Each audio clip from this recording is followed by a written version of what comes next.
अच्छा देखिए यहाँ पर पहला इसमें पूछ रखा है कि मैस्केयर का जो एकदम सिनोनिम होगा वो क्या होगा। देखिए मैस्केयर का मतलब क्या होता है, नरसंहार, ये सबको पता होगा, नरसंहार इसका होता है मतलब। अब आगे हम बात करते हैं नरसंहार का मतलब क्या होता है, स्लॉटर, यानी कि जो बी ऑप्शन होगा बिल्कुल सही हो जाएगा। मैस्केयर का मतलब होता है स्लॉटर यानी कि नरसंहार, इंसानों को खत्म करना। आगे बात करते हैं। अब देखिए choose the correct one word substitution, आपको वन वर्ड सब्सटीट्यूशन बताना है कि a decision taken by all boards of all, यानी ऐसा डिसीजन जो बोर्ड्स के माध्यम से लिया जाता है, सबको यदि सब लोग यदि वोट डालते हैं तो उसके द्वारा जो डिसीजन लिया जाता है उसे क्या बोलते हैं, डेमोक्रेसी। डेमोक्रेसी का मतलब होता है लोकतंत्र, और लोकतंत्र के अंदर जो चुनाव होते हैं वो हमारे तुम्हारे द्वारा होते हैं। तो बस वही है कि जो डिसीजन लिया जाता है वोट्स का वो हमारे द्वारा लिया जाता है, तो वो हो गया डेमोक्रेसी।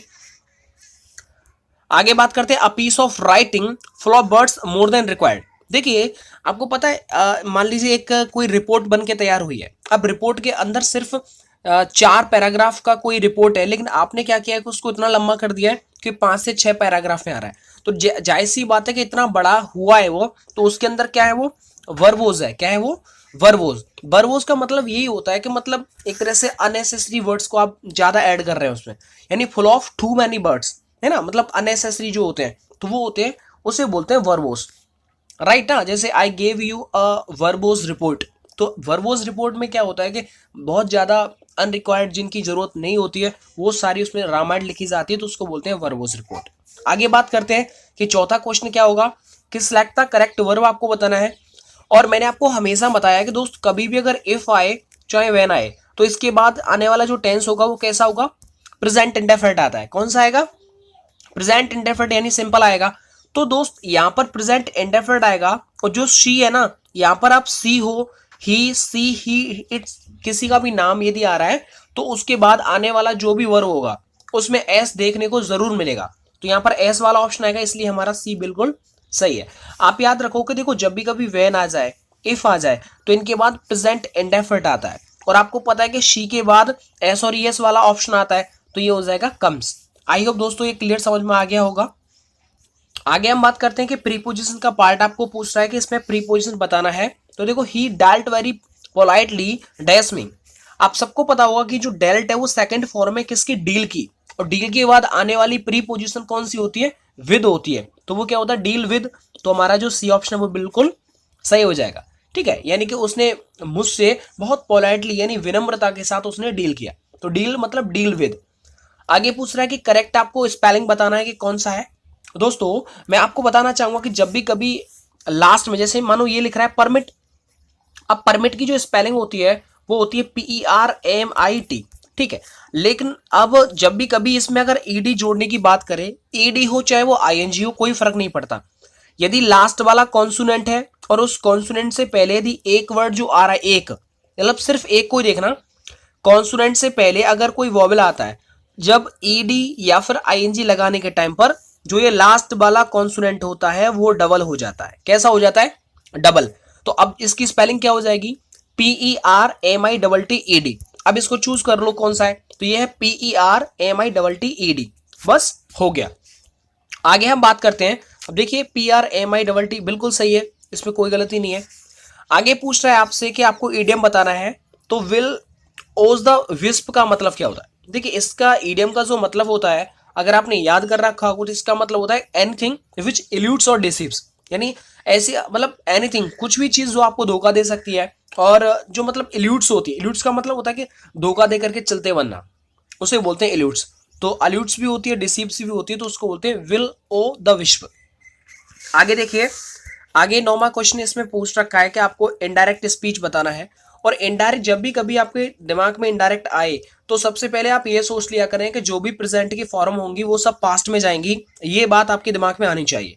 अब दोस्तों यहां पर आप बात करते हैं कि यार अब देखो इसमें हेल्पिंग वर्ब कौन सी दे रखी है, जो एक मॉडल वर्ब है कैन। अब जैसी बात है कि पास्ट आएगा तो कैन का क्या होता है, कुड, यानी कुड वाला ही ऑप्शन सही हो सकता है।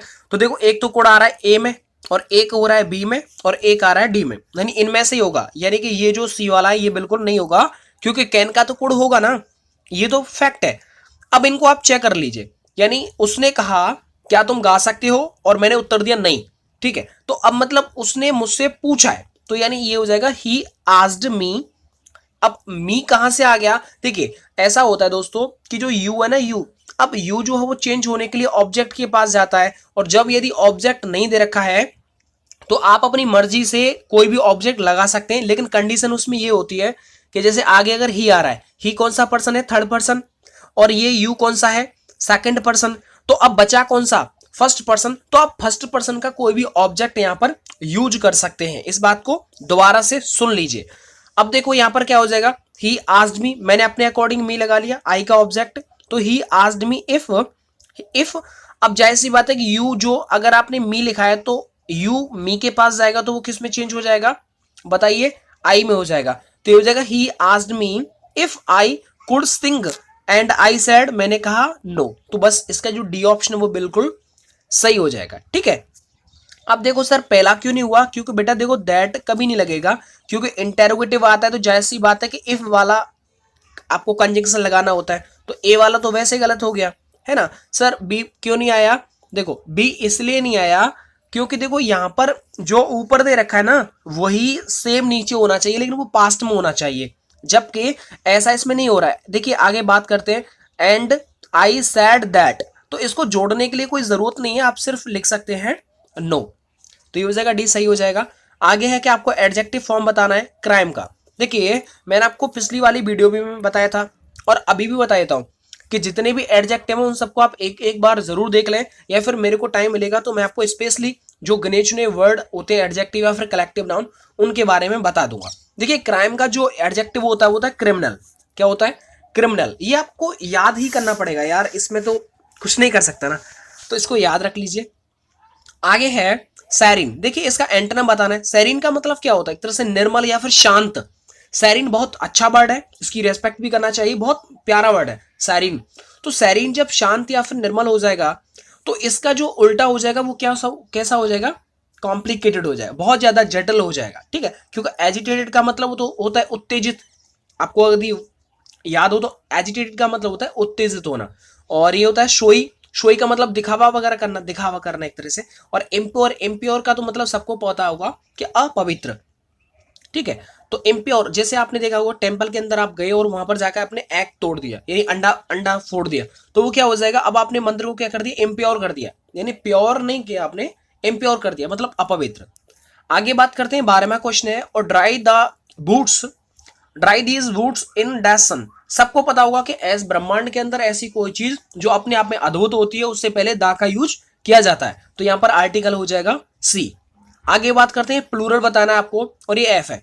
इसे समझाने से पहले मैं आपको एक चीज बता देता हूं कि जब भी कभी किसी भी लास्ट में एफ आए या फिर एफ ई आए तो उनमें आपको क्या करना है कि प्लूरल बनाते समय इसको हटा देना है आपको, और इसकी जगह पर वी ई एस लिख देना है, और प्लूरल आपका बनके तैयार हो जाएगा। अब देख लीजिए यहां पर आप देखिए ये दे रखा है S H E L F, तो एफ की जगह क्या हो जाएगा? वी ई एस, तो स्पेलिंग बनेगी S H E L V S. अब देख लीजिए ये है S H E L V S, तो डी ऑप्शन बिल्कुल सही हो जाएगा। आगे बात करते हैं 14वां क्वेश्चन, यानी fill in the blank with suitable conjunction. दोस्तों ये आपको कंजंक्शन बताना है, और कंजंक्शन आप तभी बता पाएंगे जब इसका मतलब आपको पता होगा। देखिए मेक हेस्ट, जल्दी करो, you will miss the train, वरना तुम जो है बस को मिस कर दोगे। अब वरना मतलब अदरवाइज, अदरवाइज का जो मीनिंग है वो बिल्कुल यहां पर सही बैठ रहा है, इसलिए अदरवाइज का यूज करेंगे। अब देखो और का यूज देखना, मतलब जल्दी करो या फिर तुम बस को मिस कर दोगे, तो और का तो कोई सेंस नहीं आ रहा है। इफ का देखना, जल्दी करो यदि तुम बस को मिस करोगे, तो दोस्तों इफ वाला तो वैसे भी गलत हो जाएगा दो तरीके से। एक तो ये कि इसका मीनिंग सेट नहीं बैठ रहा है, दूसरा गलती ये हो जाएगा कि इफ के बाद कभी फ्यूचर नहीं आता। तो देखो इफ वाला तो दो तरीके से गलत हो गया। ऑल दो, तो ये देखो ऑल दो तो आएगा ही नहीं, क्योंकि उसका मतलब कुछ बैठ ही नहीं रहा है यहां पर। चलिए अब 15वां बात करते हैं। 15वां है last year the performance of this production unit was, तो वो क्या हो जाएगा? फैंटेस्टिक। देखो स्टैगर्ड का मतलब आपको पता होगा, स्टैगर्ड का मतलब एक तरह लड़खड़ाना। जो विकलांग होता है वो क्या होता है? स्टैगर्ड होता है, तो मतलब लड़खड़ाना। तो यहाँ पर उसकी ऑटोल का मतलब क्या होता है? आप सबको पता होगा लंबा, और ब्लो का मतलब नीचे, मतलब उनका तो कोई मतलब बैठ ही नहीं रहा। तो जो परफॉर्मेंस की बात की जा रही है, परफॉर्मेंस या तो अच्छा होगा या फिर बेकार होगा, तो वो है फैंटेस्टिक, यानी कि ऑप्शन सी सही है। आगे बात करते हैं 17वां, और ये आपको एक्टिव से पैसिव में चेंज करवाएगा। अब देखो यहाँ पर आपको पता होना चाहिए कि ये कौन सा फॉर्म दे रखा है, सेकंड फॉर्म, और सेकंड फॉर्म का जो पैसिव होता है वो जाएगा वॉजवर थर्ड फॉर्म में। किस में जाएगा, वॉजवर थर्ड फॉर्म में। तो आपको याद होना चाहिए कि वॉजवर यानी कि वॉजवर थर्ड फॉर्म वाला ही ऑप्शन आपको क्लिक करना है। अब देखो इसमें एक तो बी ऑप्शन आ रहा है वॉज वाला, और इसमें और एक आ रहा है डी। अब इनमें से ही होगा, ठीक है। ए और सी तो बिल्कुल गलत है, क्योंकि सेकंड फॉर्म वॉजवर थर्ड फॉर्म में चेंज होता है, तो ये आपको याद रखना है। तो ऑप्शन भी वही होगा। अब यहां पर ये वर्ब है, वर्ब के बाद जो दे रखा होता है वो कैसा होता है, एक ऑब्जेक्ट होता है। तो ये the independence day was celebrated by the resident, yes और नो। इसलिए हम ये कह सकते हैं कि इसका जो सही जवाब हो जाएगा वो हो जाएगा बी ऑप्शन। यानी कि मैं ऐसे कह सकता हूं कि the independence day was celebrated by the residents, ठीक है। अब आप सोचेंगे सर डी क्यों नहीं सही हुआ, बेटा डी इसलिए सही नहीं हुआ क्यों, देखो celebration of the independence day ये तो गलत बात है, तो ये तो कुछ नहीं हुआ ना, मतलब जो दे रखा है वही आपको बताना है, क्योंकि ये आपका ऑब्जेक्ट हो गया और ये हो गया सब्जेक्ट। तो सब्जेक्ट पीछे जाएगा तो बाई लग के आ जाएगा, ठीक है। और जो सेकंड फॉर्म है उस जगह हो जाएगा वॉज वर थर्ड फॉर्म, तो ये हो जाएगा वॉज थर्ड फॉर्म, क्योंकि वो सिंगुलर है इसलिए यहाँ पर वॉज आ गया। तो आई होप दोस्तों ये प्रैक्टिस सेट आपको अच्छा लगा होगा, और उम्मीद करता हूँ कि आप इसको लाइक जरूर करें, और इतनी सारी मेहनत के लिए सिर्फ एक लाइक इनफ है। और अपने दोस्तों में शेयर जरूर किया करें जो भी बच्चे इनकी तैयारी करते हैं। और जितना आपने मुझे सपोर्ट किया है उस सपोर्ट के लिए आप सबका बहुत बहुत बहुत बहुत शुक्रिया। मिलता हूँ मैं आपको नेक्स्ट वीडियो में, तब तक के लिए जय हिंद जय भारत।